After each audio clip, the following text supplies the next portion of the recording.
Ito na guys. So, President Rodrigo Duterte, former President Rodrigo Duterte, among many other things, nung tinanong siya about the Kibuloy issue, sabi niya, alam mo ba, nasan si Kibuloy? Tinatago mo ba yan? Baka accomplice ka, ganyan. Sabi niya, wala akong alam dyan. At sabi niya kay Kibuloy, wag mo ako idamay, ikaw yung wanted. Ako, prosecutor ako. Ayun. What is happening there? Di ba siya yung chief administrator ng mga ari-arian ni self-appointed? So, is Duterte just being funny or this really is how it works? There's no honor among fill in the blanks, di ba? Ikaw, Mark, anong basa mo about the bahala ka dyan? Parang ganun ang ginawa na, sige na, ganun. Bahala ka dyan. Ginanon lang siya eh. O ano? Parang hirap paniwalaan na hindi niya alam or walang ano. Hindi, pero syempre sasabihin niya 'yon kung sabihin niya otherwise, magiging accessory siya sa krimen, di ba? So, syempre no choice siya kahit alam niya o hindi. Kailangan niyang sabihin 'yon na wag niyo ako idamay, wag kung ano. Pero alam naman natin kung nasa Davao pa si Kibuloy na lahat, kumbaga, walang dadaan sa Davao nang hindi alam ng mga Duterte.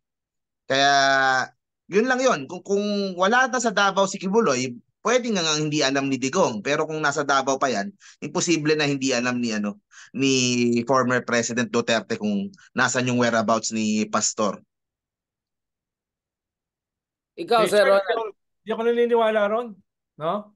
Di ako naniniwala ron na nilalaglag niya si Kibuloy. Magkatali ang bituka niyan eh.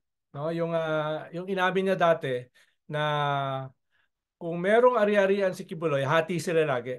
Kung merong bibiling kotse, bahay, barel, at sasabihin ko nga sana, pero baka ma-edit na naman ako ni Richard. No? Lagi silang magkahati. Lagi sila magkahati. Pag inaamin naman ni Kwan eh. At kaya siya yung Hello, can't hear. Hello. kaya siya yung natural na administrator. Siya yung natural, hindi kukuha ng ibang administrator si Kibuloy, palibang kay Digong, no? Para protektahan yung kanilang bituka, no? Tapos yung sinasabi ni Digong na, "Oy, nandiyan lang yun sa bundok." No? Baka yung opposite ang totoo. Baka wala doon sa bundok, no? Sabi niya, puntahan niyo yung mga bahay pero kailangan niyo ng individual warrant of arrest. Parang nanguulol si Digong eh. Punta kayo doon sa mga bahay diyan, nandiyan lang 'yun. Pero mag-issue kayo ng ng warrant sa bawat bahay para ma-check nyo, no? Parang inuugok lang sila eh, yung mga NBI tsaka yung mga pulis, no? Dahil hindi magtatago si Kibuloy sa isang karaniwang bahay, no? Nandiyan na Parang yun. kailangan malamansyon, parang bahay ni Meron na yung 15 minutes tinataguan dyan apart. with all the comforts, no?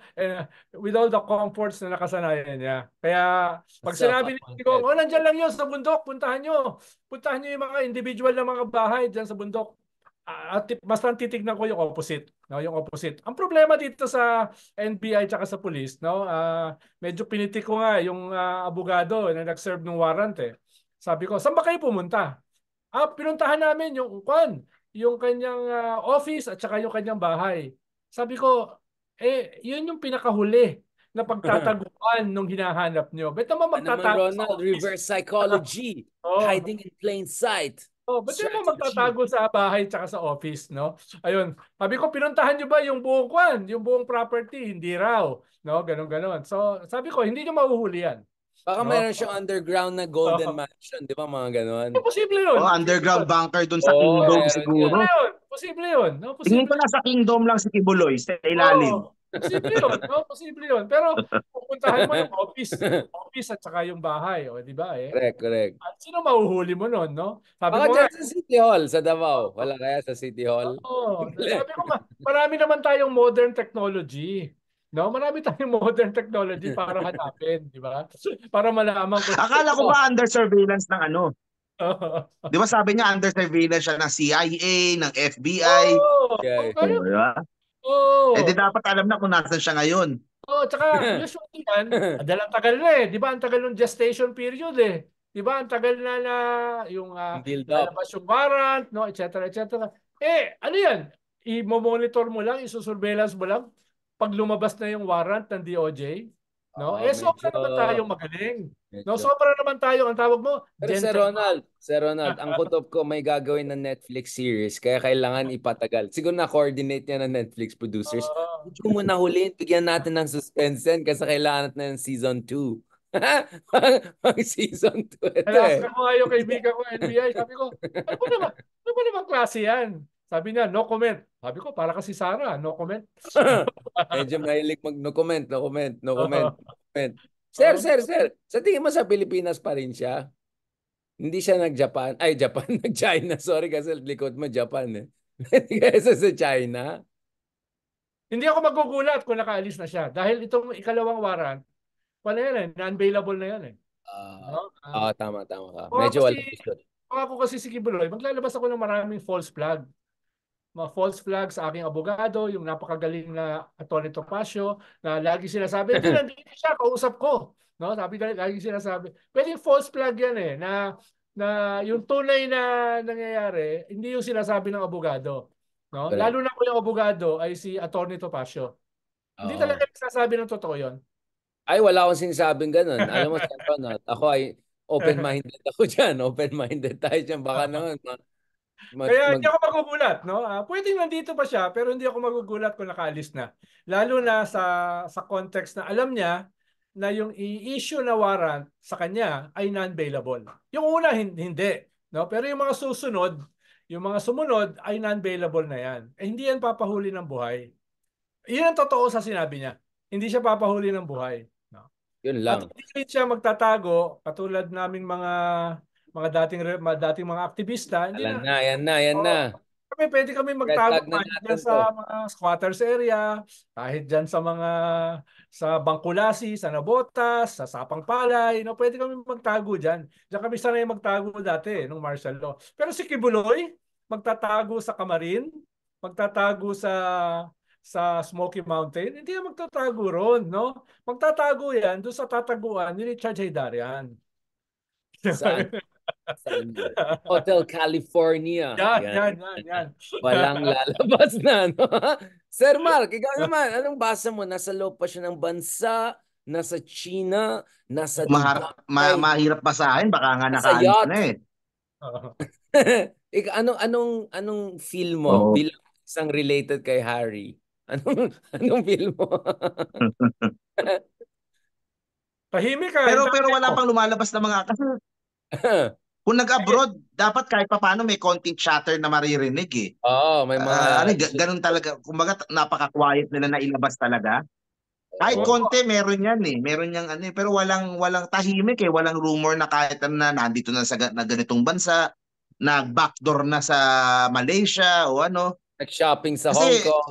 yun eh, walang kahit anong ano eh, walang kahit anong ingay o ano eh. Usually, meron yan kahit konti.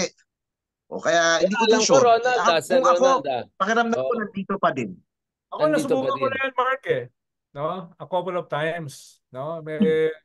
Na, may presidente na nilagay ako sa Matrix. No? Na balak daw siya papagsakin. No?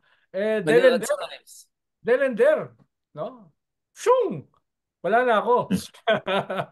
Nung martial law, yung ginagamit namin backdoor, Kaya dati, pala, no? Ronald, parang nakita kita dun sa Brussels isang year. Sabi Dati ko, yung parang backdoor, Ronald Llamas to. yan nahuli si Kwan eh, di ba? Si Sergio Osmeña at saka Oo. yung kasama niya, tatlo sila nahuli. Mark Canonigo, Sergio Osmeña. Oo. Siya nahuli sa backdoor eh. Di ba ginawa pa ng pelikula yan, Mark? Di ba? Yung si Richard Gomez yung lumabas. Yung pelikula ng kanilang pagtakas sa Bonifacio. Ano bang Nahuli title ng sila. movie, Backdoor? Oh. Ano bang title ng movie? Nahuli sila. Yun ba yung Escapo? Oh, eskapo, no? Oh, yung Ganyan, pala. sa backdoor yan. Galing sila ng Jampiras. Ibig sabihin, kung alam mo paano gawin, at lalo na kung may suporta ka sa isang superpower, no? Kayang-kayang gawin. Dahil Sir Ronald, Sir napaka-porous Ronald. ng ating borders eh. Pero Sir Ronald, ako sa tingin ko, kung it's up to him, gusto niya Russia, hindi China. O, dahil Diba? malapit sa Ukraine. Tsaka magandang panahon dyan sa Russia, di ba? Magandang buhay dyan. Baka naman. Kahit Siberia siguro, okay na sa kanya. Vladivostok, yung mga ganun. Malapit lang sa yan. Basta China, Russia, Oh, Russia. siya. O baka Feeling ko. pumunta rin siya ng East Timor kasama ni Tebes. Dahil parehas sila ng abogado ni Tebes. Golf sila. Ang klase nag-golf pa. Wait lang, Mark, anong update kay Bantag? Parang ano yun Ano doon? Ano nga, ba nung isang araw parang Diba merong may update? sa bahay niya hinanap ulit. Hinahanap pa din eh. Wala pa ding Siya ano pa eh. yan na hindi nahanap, Sir Ronald. Bantag na nga lang, di nila Bakit, mahanap. pero bakit sa Proclaim bahay? pa. Bakit sa bahay nahanap? Ayan na naman tayo. Merong sinerch, hindi ko maalala kung ano yung sinerch na rin nung isang araw eh. Ayan Pero tayo. wala pa, hinahanap pa rin. Pero tingin ko si Kibuloy parang pag tinitingnan ko parang hindi niya kayang iwan yung kanyang Glory Mountain eh. Yung kanyang kingdom, parang tingin ko baka di maano nung pride niya, parang mas mabuti pang mamatay na lang siya doon sa kaysa magtatago ako. Sabi ka naman, Matanda na din Mark. siya, di ba? Matanda na din siya. Kumbaga, kung magtago siya sa ibang bansa, baka doon siya abutan. Parang pakiramdam ko, pag the more I look at it, parang hindi niya kayang iwan eh. Yung kanyang binuo. Di ba? Lalo na sa China, Mark. Charter plane. Pinapatay yung mga sectaron. Yung ayaw nila ng kulto Falun doon. Gong. Yung Falun Gong, inuubos yun. Ayaw nila ng kulto-kulto doon. Oo. Delikado sila dyan. Walang respeto ang China sa mga kulto. Pero, Mark, may tanong dito, may palmolive daw sa China kasi wala daw sa Russia ang palmolive. Ano ba yung palmolive? Skincare ba yan? Yun yung mga parang mga kasama niyang girl, yung mga kasama niyang girls. Chorus. Oh my God, sorry, I'm so ignorant. I thought it's a skin product palmolive. Hindi ko maalala kung ba't ganun yung tawag eh, pero yun yung sinasabi sa akin. Dahil makikinis kasi. Palmolive girls, no? Diba? Okay. I thought it's a Makikinis, mga tisay, no? Ay, nako, wala akong parang yung Palmolive face ni Richard. Ayan tayo. Richard, mga Palmolive. Ronald, baka naman. Baka magka-interesado yung tao bigla sa akin ng maling angulo, di ba? Okay. Tapos yung mga backdoor discussion na yan. Pwede kang commercial ng Palmolive. Tama na yung mga backdoor discussion na yan. Baka tayo, may MTRCB tayo. Thank you very much sa mga dalawang gentlemen. Reminding again, gentlemen. Sa next episode naman, pag-usapan natin itong Bilateral. Pag-usapan natin yung Okta survey. Bilateral. Okay. Kasi, nga pala, trilateral. Sa dulo na yung politika muna tayo sa Pilipinas. Mamaya na si Biden. Baka matulog ang mga tao. Mamaya na si Biden. Okay. Thank you. Oy, thanks, Mark.